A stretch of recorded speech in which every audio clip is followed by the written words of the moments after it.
Well, I'm gonna explain the next topics together, right? Because I think it's all about memorizing a little bit, right? You don't have to kind of understand anything, but you just have to memorize the verb pattern, right? The structure that I use after those verbs.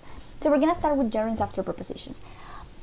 This means that sometimes with some verbs or some adjectives, I use specific prepositions, right? So, for example, when I say listened, I have to use a preposition to. Yes or yes, right? I cannot use for. Oh, I listen for you. No, I listen. I have to use to, right? I'm listening to you every time.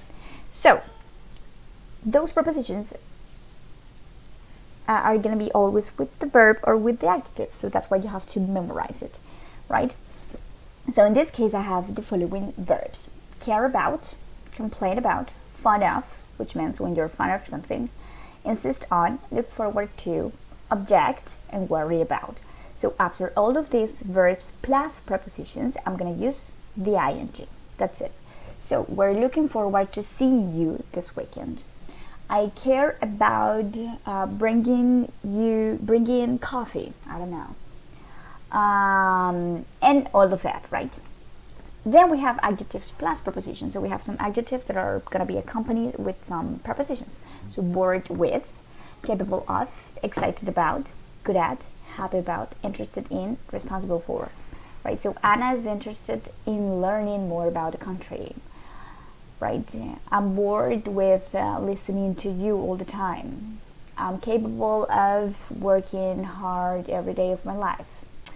I'm excited about going on a trip tomorrow. And that's it. So you just have to memorize it, guys. So sorry about it, but you just have to memorize it. Then I have a verb plus gerund. This means that there are some expressions in which I'm going to use some expressions or sentences in the middle of them, and after that I'm going to use a gerund. So after have, I will have a good time, a hard time, difficulty, trouble, or fun, and then the gerund. So Sam was having a hard time adjusting to long hours of his new job. Or I was having fun. Listening to you guys, or that's it. Or I'm having difficulty memorizing this stuff, and that's it. Another expression is when I use a verb of perception, after that an object, and after that a gerund. So, right? So, oh, I saw Justin Bieber singing that song. Easy peasy. Sorry, I listened to Justin Bieber, it makes more sense. Anyway. Or, I hear my dog barking at some guy. Easy peasy. So, any verb of perception, which can be find or notice, hear, feel, listen to, imagine, watch, see, observe, and others. The next one is spend or waste, plus an expression of time, plus a gerund. So I spent days waiting for you. I wasted my time listening to your excuses, right? And that's it. You just have to use a spend or waste, the expression of time, and then a gerund. And finally, I'm going to use sit, stand, or lie, and then the expression of place, and then the gerund, right? So I'm sitting here. I'm sitting here watching TV.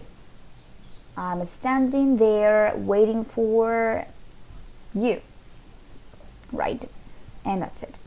So remember, these verbs have this verb of perception, spend or waste, sit, stand, lie. All of those you have to conjugate them in the tense that you want. Okay, if you want to talk in past, you talk in past, or in present, or in future, or whatever, right? What is important is the expression and the gerund after it.